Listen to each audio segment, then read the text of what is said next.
Guys, અત્યારે જોરદાર અફવાઓ ચાલી રહી છે અમારા અમદાવાદમાં. સાચી છે કે ખોટી છે એ તો આપણે કાંઈ ખબર નથી.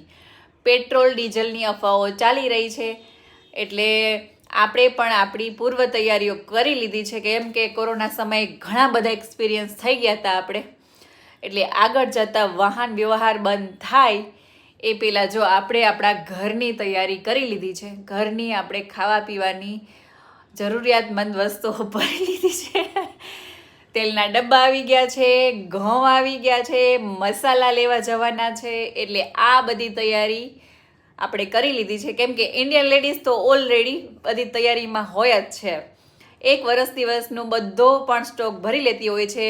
મસાલા છે, અથાણા છે, તેલ છે, ઘઉં છે, આ બધું જ એક વર્ષ દિવસનું સ્ટોર કરી લેતી હોય છે.